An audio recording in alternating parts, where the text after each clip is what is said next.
now moment, all you positive heads out there. It's so good to be back with you as always. If you're new to this podcast, of course, we are super happy to have you here. And we just ask that you bring an open mind and an open heart to your listening experience. And to be prepared to explore vantage points that I'm convinced will help shift or solidify your current understanding of the ultimate nature of reality. While listening, you will be exposed to inspiring, empowering, and unifying perspectives that I'm highly confident will yield stellar results in your life if you opt to try them on for size. Also, if you're a longtime P-Head listener, you know I have been diligently working on producing episodes for my new late-night style, consciousness-elevating video talk show, Optimistic. Well, after a year plus in the making, I am thrilled to announce that we will be releasing Season 1's episodes weekly beginning March 15th, and I'm asking for your help to spread the love and to let your friends and family know about Optimistic when it's released. In exchange for taking a minute to share our Episode 1 teaser video on March 15th, or whenever you're hearing this, up through the end of April, we're giving you monthly memberships to not one, but two consciousness-expansive online content portals from two of my very favorite teachers and healers that are valued at over $50 a month, as well as entering your name into a drawing to win a free week at the Mystic Manor for a retreat immersion valued at $2,950, where the winner will be chosen in April. Otherwise, if you're interested in hearing more details about the rewards you'll receive for supporting, we'll send you a video that goes into detail when you text the word Mystic to the number 22999. You can also go to optimistic.tv to see several other videos, including the Optimistic show trailer and two videos that discuss the week-long retreat immersion, as well as details of what the Mystic Manor immersion entails and how you can book a week to come stay with us, even if you don't win the raffle. All right, all you positive heads, welcome, welcome. Here we grow again. So grateful to be back with you guys as always. It is a magical Monday here in the studio, and I am playing solo, which is nice these days because, you know, there's a lot going on around here and a lot of guests and a lot of people swooping in for co-hosting. And yeah, it's just nice to be with you guys. Have a excellent topic, I feel, to talk about today. And it's how to find relief when we are struggling interacting with others. And I also have an epic rampage that I want to share from Abraham. I think I've shared one, I don't know, a long time ago. And there are these excellent, if you're not familiar, well, you'll see here in a few minutes. It's such a powerful transmission. And so I'm going to talk a bit about finding relief and how I've found relief with lots of pressures, certainly lately, and in general. And before we dive deep into that topic, I want to give you guys a quick heads up. If you're in the LA area and would like to come to the Mystic Manor for the World of Love event that we're throwing on February 15th, the day after Valentine's Day, I have a code for you guys where you can get $10 off if you use the code PHEAD, and you go to bit.ly/worldoflovela. And yeah, you can get $10 off if you put in that promo code, but it's going to be such a cool event. One of my favorite producer DJs, The Human Experience, is here just before he goes down to Envision to perform. It's going to be a very, very unique sort of social experiment where you are the experience. There's going to be cacao, there's going to be connection games, there's going to be these play shops, elixirs, vegan food, pleasure portal. So there's going to be a lot of, up-leveling your communication, interacting with others, tantalizing your sixth senses with these games. So very, very cool. A lot of love has been put into the world of love. And yeah, epic music, like I said, from one of my favorite producer DJs. So definitely come out. Maybe I'll play a Human Experience song today in honor. I hadn't really thought. I'd actually chosen a different song to play on the outro, but I'll save that for tomorrow or the next time, Wednesday or something. But very, very cool. Once again, if you guys want to come, it's bit.ly/World of Love LA, all one word, and use the promo code PHEAD, all one word, and you'll get $10 off. Oh, also, I'll put the link in the show notes as well if you want to just click on it and not have to remember all that. So finding relief and choosing a different perspective around your expectations with others, and then deciding how to navigate from there. So, I've touched on this a lot of times, and it's one that, I've looked at it from many different angles, because it's one that I find, and I noticed it recently with someone, and it's why it came back up, bubbled up for me, is having all these expectations around how I wanted them to show up and expected them to show up. And then when they weren't showing up that way, all the tension and aggravation and anger and all of those things sort of bubbling up. And then I'm like, hold on, what's going on here? Why am I feeling tense? Why am I feeling angry? Why am I feeling betrayed? Why am I feeling, unsettled? Why am I feeling agitated? Oh, because I have expectations around what this other person should be doing. And I say it oftentimes, and I'll say it again, expectations are okay. It's our attachment to expectations that are the problem. So I had expectations around certain interactions. They didn't, all of a sudden those expectations weren't being met. I was attached to them, and I find myself feeling stressed, anxious, agitated, all the sort of negative emotions that come with expectations. And then as soon as I caught myself in that moment, I said, oh, okay, this is just feedback. This isn't personal, like Don Miguel Ruiz's, second agreement, I believe it is. Take nothing personally. It's just feedback, and it's telling me what I need to know and how I navigate from here. So I'm going to continue to appreciate what this person has done and not focus anymore on these expectations. And I'm going to choose how I navigate differently moving forward, so that because those expectations weren't met, then I realize it's maybe not no longer makes sense to continue interacting with the person the same way. Maybe you have some sort of work agreement or partnership or whatever it is. Then you just take that and you say, oh, okay, well, this is not really an alignment for me. I don't need to be mad about it. I don't need to be angry about it. I'm just getting the information I need to know how to move forward from here. So yes, disappointment can be a natural emotion. And I think, hurt feelings can be a natural emotion and all those things. But when you realize it's truly not personal, people are acting rational based off of their view of the world, then you can kind of dial that back a little bit. And sure, if there's a sting from it or whatever, then you just be with that and you feel that and you move through that. You process that. But getting overly emotional about it and overly reactive and overly angry and you should and all the shoulds and shouldn'ts and all those things, how many times in our lives have each of us just tortured ourselves with all that stuff, when really what life has shown us is nothing, hardly, life's what happens when your plans don't work out. So it's fine to have expectations, and when they do work out the way you expected them to, great. Wasn't that easy? How often did they not? So if you know from this moment forward, that's how it's going to be, why would you continue to be attached to those expectations if your whole aim, your whole MO, your whole mission with your life is to find peace in the moment? Right? To be at peace with what is. It doesn't mean you always have to say, oh, this is my preference. Like I'm super happy about, whatever just happened that's painful or hurts or maybe creates an inconvenience in your life. No, that's okay. But you can be at peace with it by taking it as feedback. And no place does this make more sense than when you're dealing with your expectations surrounding someone who you're really close to. And so, I've definitely had a taste of that lately, and it's powerful medicine. It's powerful medicine. And I can't go long down that road without saying, okay, what is this trying to show me about myself? Where is there an opportunity for my growth here? And now you are behaving in a way, you are interacting with your environment and the relationships and the people in your life in a way that is conducive to moving through these little hiccups and these challenges in a graceful, easy way. And it's most importantly, it's so much easier to you, because when I find that fight and that agitation and all stirring in me, and then I choose, okay, I'm going to choose a different perspective around my expectations with others. And maybe it causes me to do something totally different moving forward. Great. I'm just going to, move forward. I'm not going to waste my precious energy on being angry or mad or feeling, like they owe me something different. No one owes anyone anything. Right?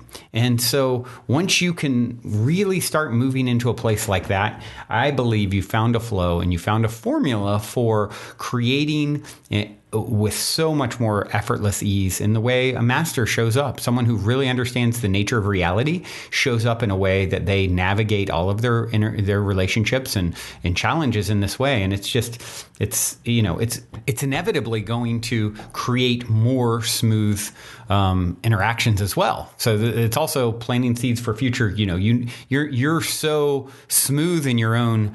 You've become such a calm pond yourself, or calmer. So what is that? If you want to know what you're going to see tomorrow, look at what you're emanating today, right? So if you're emanating vibrations of calm and smooth sailing, and dealing with a clear, steady head in the midst of something that maybe is challenging, it's like, oh, okay, this person is steady and calm and clear. Let's deliver more circumstances that reflect that, right? So it's also allowing us to co-create what comes next.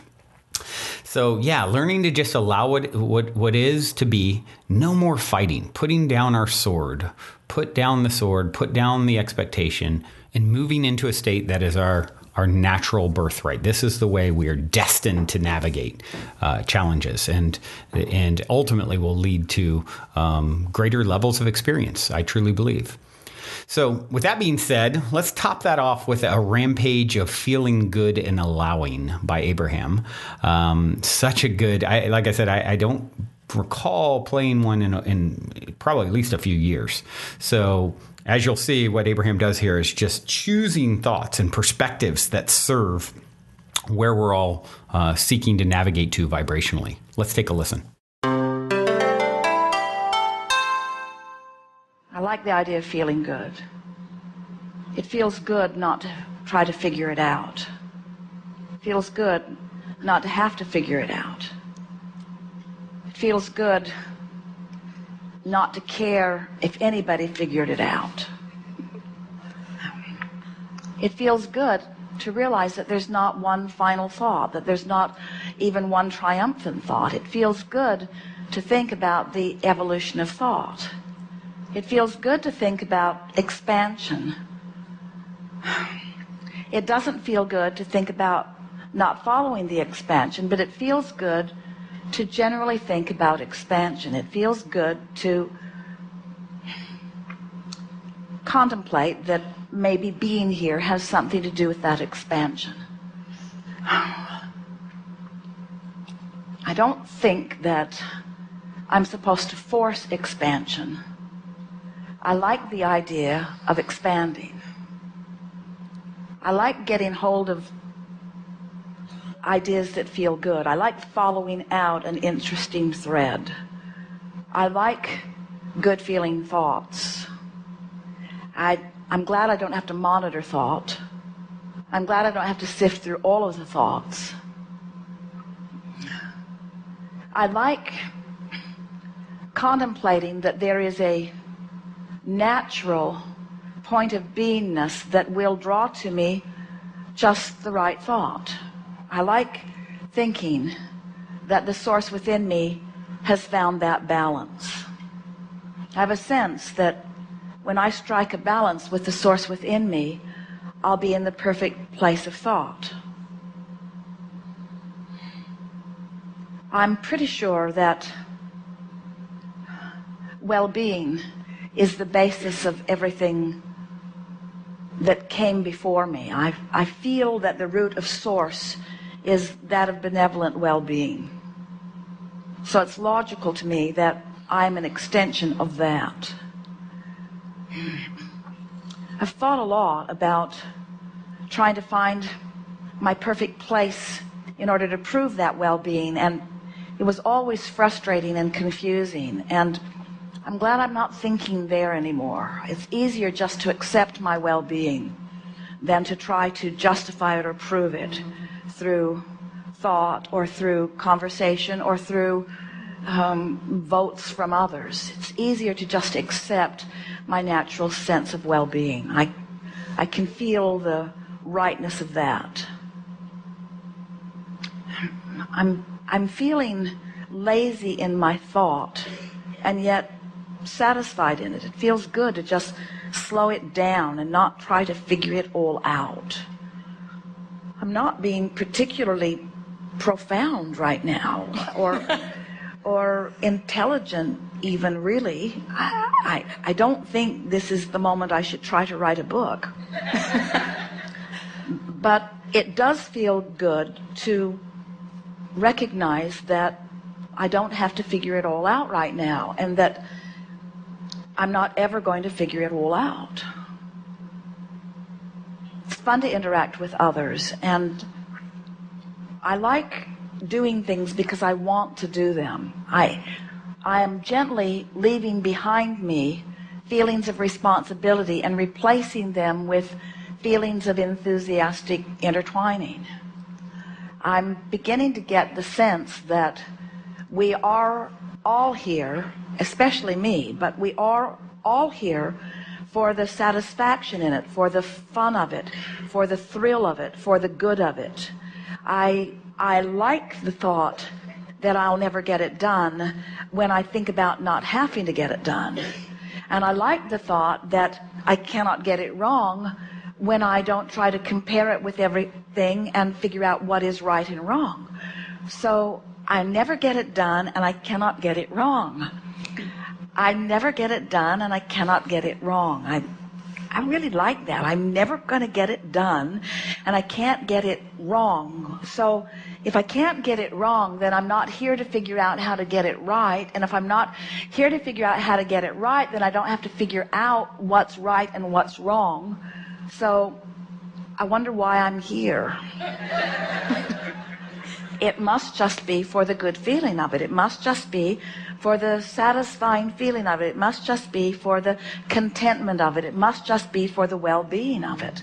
It must just be for the satisfaction of it. It just must be for the fun of it. It must just be for the pleasure of it. It must just be. I'm pretty sure that I'm here because I am a really worthy, really good person who isn't ever going to get it done and isn't being measured about how well I'm getting it done. Ooh, I like this. This is a vacation of sorts. It is a freedom from responsibility. It is a freedom from needing to do something. And in the absence of needing to do something, I'm sort of starting to want to do some things. I like fun, and I like to play, and I like smart people, and I'm interested in different things. And it's nice to know that there is no curriculum that has been laid out for me. I like this general sense that I'm here and it's there for me to choose from, and whatever I choose is all right. It's logical to me that I didn't just begin when I began. It's logical to me that I'm an extension of something. And it feels to me that that something that I'm an extension from right now, it feels like it's a secure thing. When I look at little kids, especially little babies, they seem secure to me. They seem like they know their well-being. And right now I'm feeling like I know my well-being. It's like, here I am. I'm fully functioning. Some would even call me an adult.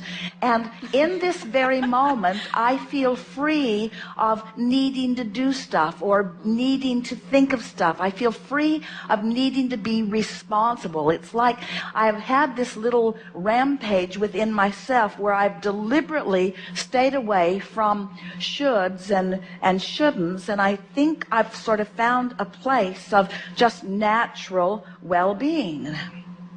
And so I wonder how long I can stand in this place of natural well-being and feel this good. It feels like a relief, because just a little bit ago I was trying so hard to figure things out that I got my brain twisted into a knot. And now, not trying to figure it all out, I'm feeling some relief from all of that. And I'm also, along with this relief that I've discovered in realizing that I don't have to do anything, I'm starting to feel just a tiniest little bit of boredom. because I've let a lot of what has driven me be the responsibilities that I've just now deliberately deconstructed. And so now I don't quite know what to do, because there isn't anything that I'm supposed to do. There isn't anything that I should do. There isn't anything that I have to do. There are no hoops to jump through. And there's no one noticing whether I'm jumping through the hoops or not either anyway, except others who completely lost their way and are using screwy criteria in order to judge whether I jump through the hoops. And I got so tired of jumping through the hoops that no longer jumping through the hoops is pleasing in some ways, but now I sort of don't quite know what to do with myself, because there is nothing that I'm supposed to do and nothing that I should do. And so I wonder if I'm here to find things that I want to do.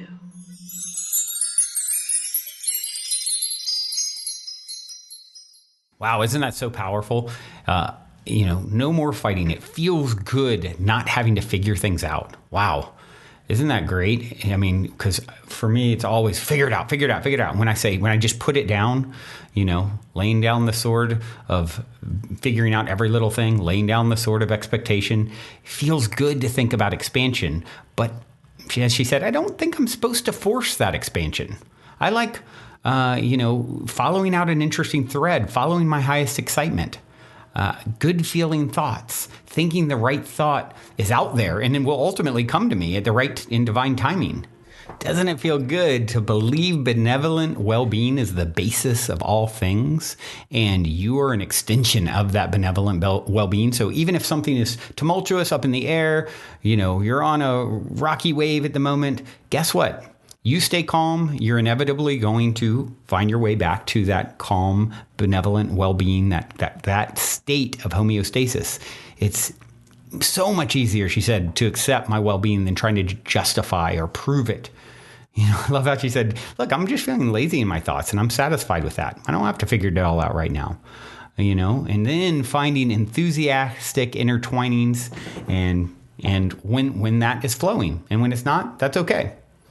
I'm never going to get it all done anyway. I can't really get it wrong. You could work and stress and all those things trying to get stuff done for 1 billion years. And guess what? You'd be as far away from your goal as when you started, because Source is infinite in its scope.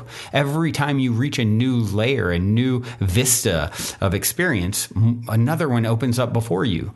That's infinite Source, right? So I'm just going to be here for the good feeling of it. That must be the only reason, right, to be here at all. I'm really worthy. I'm really a good person. I'll never be measured regarding getting it done unless I'm doing it to myself, which is just a fool's errand, right? And this really gives you that vacation from responsibility in a healthy way. I think back to my good friend Charles, who was on Charles Clay, who was on the show a couple of years ago probably now, and he talks about vacation vibration, that vibration we're in when we're on vacation, and how his aim is to bring that to everyday life, right? And you can do that. It's a choice. It's finding a place of natural well-being. When you deliberately, she talked about, I loved how she talked about, when you deliberately deconstruct responsibilities, and then you might at some point get a little bored. And hey, maybe I should find the things that I want to do, right? And then following that urge, following and creating your reality from that place, from that perspective. This is where it's at, y'all. I'm doing it. You're doing it. We're doing it, and doing it well, better than we did yesterday, right? And that's good enough. Oh man, what a day. What a world. What a world. What a world. Anyone know what that's from? Someone message me in the Positive Heads Facebook group. Anyone who knows what that's from. What a world. What a world. Let me know that, and you get, I don't know, come up with something. I've been saying that and doing that my whole life, and it's from a very old movie. I'll give you a hint. With that being said, if any of you guys would like to come to the Mystic Manor, now's the time. We're about to release March 15th. The show is going to get pushed out to millions of people through some of the unique promo we're doing. And we're going to be talking about the Mystic Manor spots. And meanwhile, March and April we have quite a few spots. Turns out people like to come in the spring, summer, fall, and these months right in front of us, least of all, which is good for you if you've been wanting to come, but the financial aspect of it is a little tricky. Then, I would say now's the time to jump on it, because, we've cut it down to Wow, it's less than 50%. Normally the pricing is $29.50 a person, and they get their own room for that. It's $49.50 with 2 people. We've cut it down to $1,333. You will share a room with someone. We'll pair you up with someone.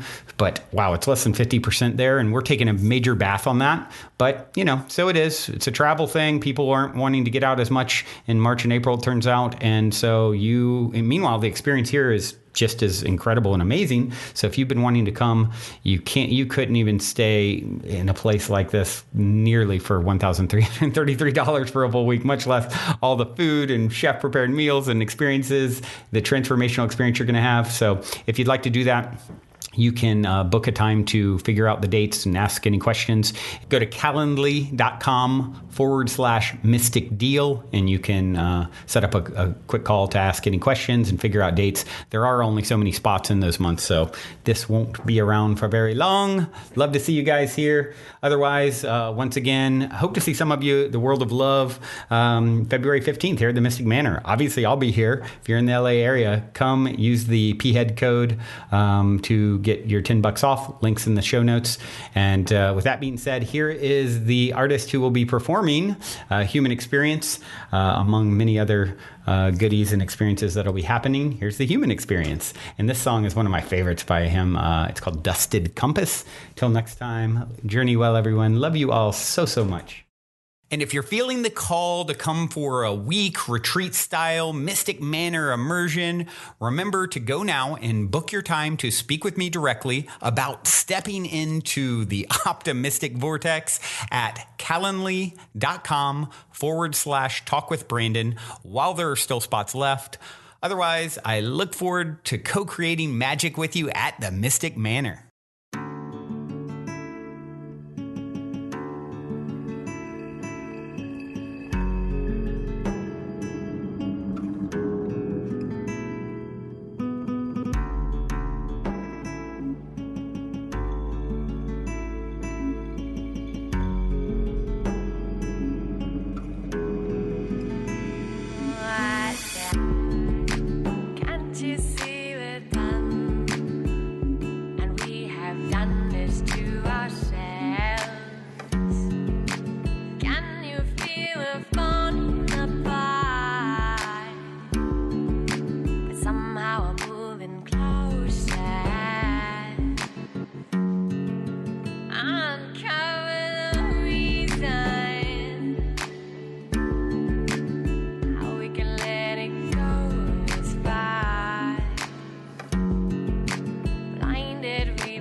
come.